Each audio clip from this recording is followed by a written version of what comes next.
వస్తుంది. అందువల్ల ఆ శబ్దాలు అన్యపరములే కానీ అంటే ప్రధానాది పరములు కావని, శబ్దాలు అన్యపరములే అంటే ప్రధానంగా పరములు కావని చెప్పేస్తున్నారు. ఇట్లా అని ప్రతిపాదించినంత వరకు కూడా సర్వజ్ఞమైన బ్రహ్మ జగత్తు కారణమని ప్రతిపాదించబడినది కూడా వ్యాకులం అవుతుంది కదా. అంటే సర్వజ్ఞమైన బ్రహ్మ జగత్తుకే కారణం అని ప్రతిపాదించారు కదా.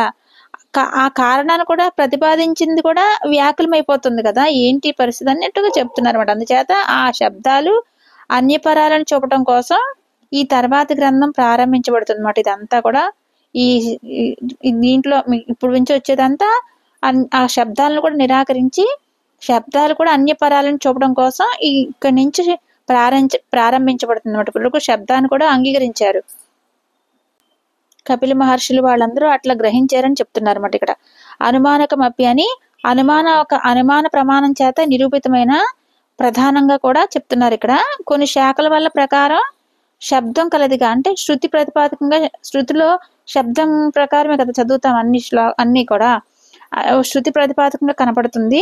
ఇక్కడ కాటకంలో అంటే ఒక మహత్తు కంటే అవ్యక్తం పరమైనదని, ఒక మహత్తు కన్నా అవ్యక్తమైందే కదా, అవ్యక్తం నుంచే కదా వ్యక్తమైంది, వ్యక్తం నుంచి అట్లా కదా. ఫస్ట్ శబ్దం కాంతి శక్తి శబ్దం నుంచే అట్లా అవ్యక్తం నుంచి ఎన్ని వచ్చినాయి కాబట్టి ఇక్కడ మహత్తు కంటే అవ్యక్తం పరమైంది కాబట్టి అవ్యక్తం కంటే పురుషుడు పరుడు కాబట్టి అని పఠించబడుతుంది. కాబట్టి ఇక్కడ మహద్ అవ్యక్త పురుషులు ఏ పేర్లతో ఏ క్రమంలో ఇక్కడ సాంఖ్య స్మృతులలో ప్రసిద్ధంగా ఉన్నాయో అవే ఈ శృతివాక్యంలో కూడా గుర్తించబడుతున్నాయని చెప్పారు అన్నమాట. ఇంకా ముందుకి ఇంకా చాలా బాగా గట్టిగా చెప్పుకునేట్టుంది. శబ్దాన్ని కూడా నిరాకరిస్తున్నారు. ఓం శ్రీ గురుభ్యో నమః. సర్వం శ్రీకృష్ణార్పణమస్తు. తర్వాత ఇక్కడి నుంచి అంతా స్టార్ట్ అవుతుంది అన్నమాట. ఇప్పుడు మనకు చెప్పింది ఒక 4వ వంతులో ఒక వంతు చెప్పుకున్నాం, ఇప్పటి వరకు జరిగింది. ఇంకా 3 వంతులు చెప్పుకోవాలి మనం బ్రహ్మజ్ఞానం గురించి. ఓం శ్రీ గురుభ్యో నమః. సర్వం శ్రీకృష్ణార్పణమస్తు.